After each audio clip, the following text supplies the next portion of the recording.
Okey. Anxiety ni patutnya normal pada semua orang, sebabnya semua orang akan rasa resah bila jadi satu-satu masalah. Resah ni benda normal, kita ada perasaan. Tapi yang jadi masalah bila kita ada anxiety disorder.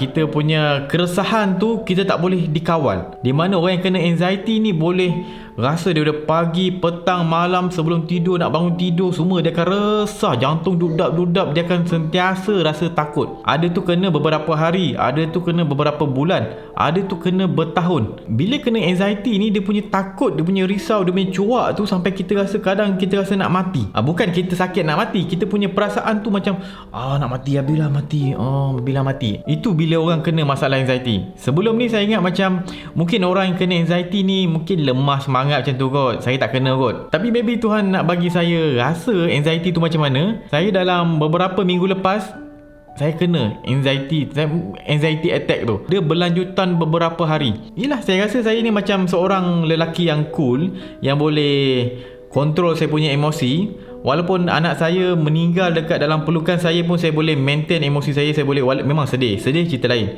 sedih pilu, tapi saya tak sampai rasa tak boleh kontrol diri tu teruk sangat, tak ada. Saya memang adalah pilu anak saya mati kat dalam dakapan saya, dia hembuskan nafas terakhir, anak saya kan meninggal kat tangan saya. Masa tu saya tak ada rasa anxiety teruk. Saya just, yelah, saya risau anak saya nak pergi ni kan. Tapi saya tak teruk. Tapi sejak beberapa minggu lepas, bila saya kena anxiety tu berhari-hari, saya rasa sangat-sangat teruk rasa dia. Bila saya kena anxiety tu, saya rasa jantung saya, dia punya dada saya macam risau gila, macam membuat-buat, macam kita rasa takut sangat, kita rasa risau sangat. Saya tak boleh, macam saya cuba nak bahagikan hati saya, macam okey, hati saya kat belah sini, perasaan saya. Lepas tu otak saya fikir, kenapa kau risau macam ni? Apa masalah kau? Saya tanya kat diri saya. Sebab saya terus takut gila-gila. Dia kalau risau tu sekejap tak ada masalah, dia beberapa hari berlanjutan risau. Bila dah beberapa hari, kat seminggu kena macam tu, saya pun tanya mak saya, Umi saya ni dia seorang doktor bahagian psikologi keluarga. Dengan pakar bab psikologi keluarga, anxiety, masalah rumah tangga apa semua, memang ada pakar lah kan. Nama mak saya Dr. Rosni. Saya pun tanya Umi saya, Umi, kenapa halung macam ni tiba-tiba apa? Dia segala perasaan saya, kalau saya rasa lapar tu saya jadi cuak. Kalau saya rasa macam tengok cerita ni, rasa macam dia timbulkan perasaan sikit je, perasaan tu terus jadi cuak. Saya tengok orang banjir sikit, perasaan macam kesian, terus saya jadi cuak. Segala apa yang saya tengok, trigger perasaan saya, semuanya bertukar jadi cuak, jadi takut. Jadi saya tanya mak saya, apa masalah saya? Sebab saya rasa ini masalah psikologi. Lepas tu mak saya kata itu adalah anxiety. Sebelum ni saya tak tahu itu adalah anxiety. Saya ingat saya macam sakit jantung ke, sebab saya duk selamat saya ada Mi Band tu yang boleh check jantung kan. Saya duk check jantung saya je.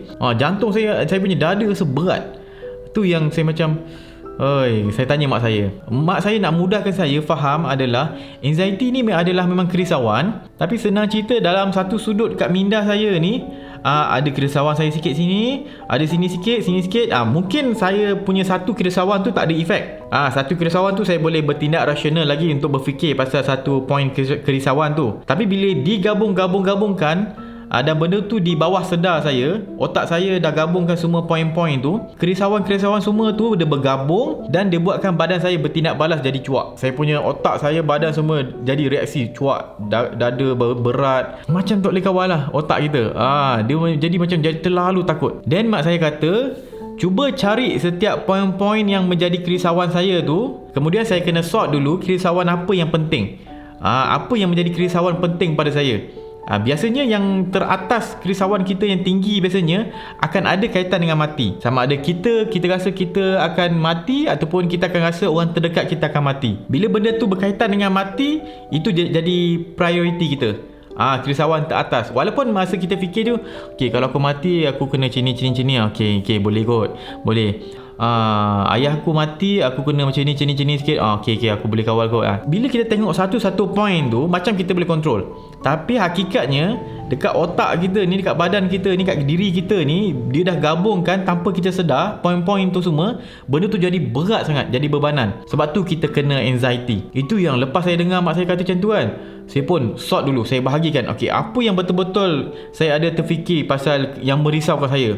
Saya ambil satu poin, saya gabungkan semua. Lepas tu mak saya kata cari solusi. Dia mungkin bila orang kena anxiety, ada orang main game, ada orang kena anxiety dia hisap rokok, ada orang bila kena anxiety dia buat itu ini sebab dia nak bagi reda dia punya anxiety. Mak saya kata itu boleh, tapi jangka masa pendek. Bila kita banyak usahakan untuk hilangkan anxiety kita pada masa pendek, kita akan jadi mudah ketagih dengan sesuatu tu. Jadi lama-lama benda tu akan jadi lali dan akan lama-lama tak berkesan untuk rawat kita punya anxiety. Cara untuk atasi anxiety ni dalam masa panjang adalah dengan kita susun poin apa benda yang kita terfikir buatkan kita rasa risau. Senaraikan, listkan dia. Saya pun list masalah saya. Adalah macam-macam masalah saya.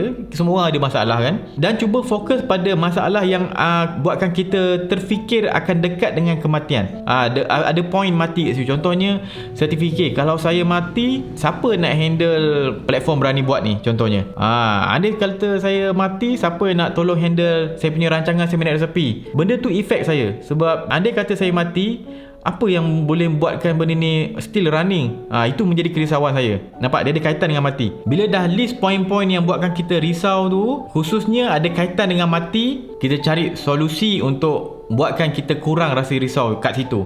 Setiap satu poin tu, utamakan yang ada kaitan dengan mati dulu. Kalau tak ada kaitan dengan mati, baru kita selesaikan yang lebih-lebih yang selebihnya. Sebabnya biasa yang berkaitan dengan ada poin kematian itu yang lebih kuat biasanya. Lepas saya buat macam tu, saya punya anxiety saya terus drop dengan banyak. Sekarang still ada anxiety, tapi tak tinggi. Tak macam hari tu sampai saya macam rasa sesak nak bernafas, jadi dada jadi berat, saya macam cuak habis kan. Sekarang tak. Hari tu sampai kalau saya main dengan anak saya pun, anak saya depan ni main gelak-gelak dengan saya terpaksa berlakon gelak dengan anak saya. Walaupun saya rasa benda tu kelakar, tapi saya tak dapat feeling. Anak saya gelak dengan saya pun macam tu je. Macam tu. Tapi saya tak rasa gelak langsung. Saya yang minat baca komik ni pun, saya baca komik just untuk isi otak saya je.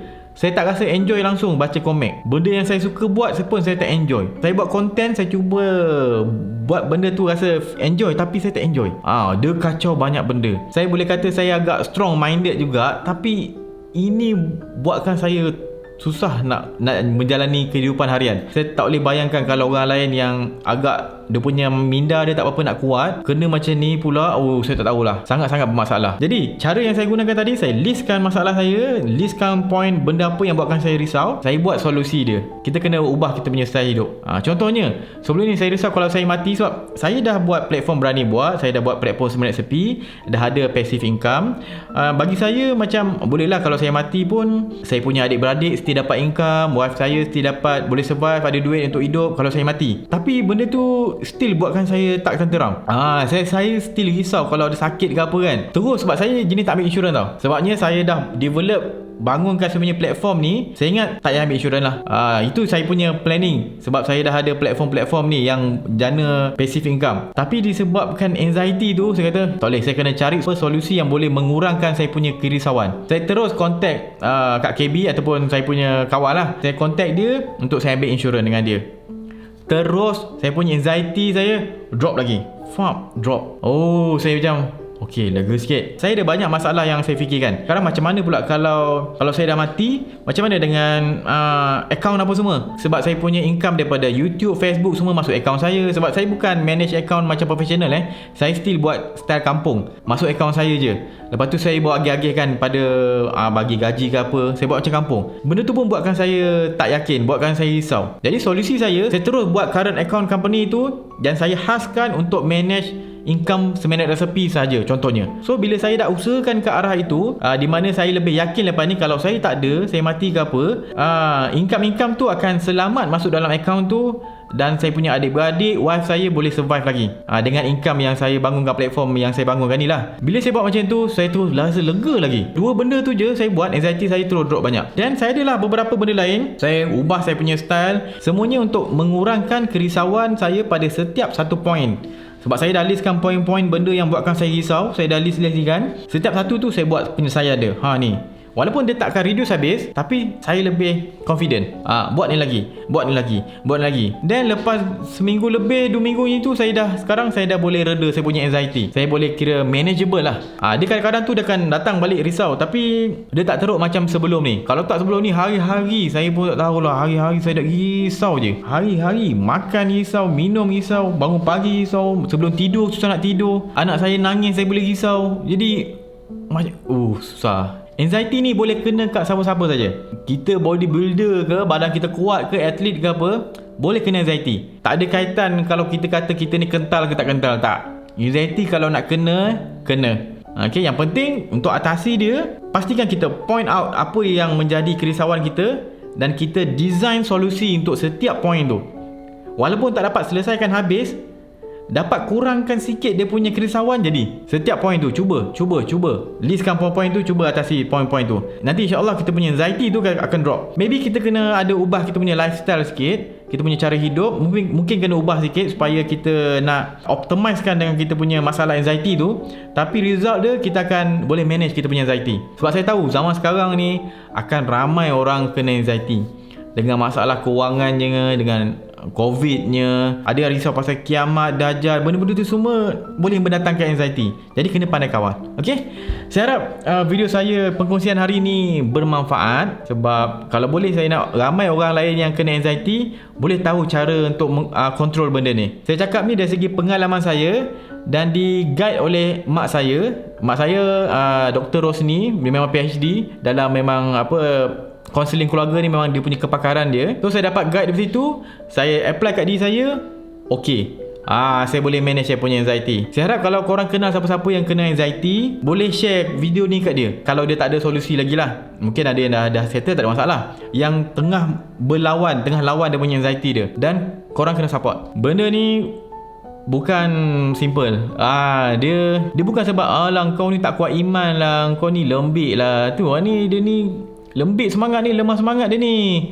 Dia tak, bukan. Kalau dah kena tu kena develop kita punya plan kita sendiri, kita punya strategi sendiri untuk melawan anxiety. Sebabnya setiap orang dia punya point dia mungkin berbeza. Kenapa dia kena anxiety? Apa yang buatkan dia risau setiap hari?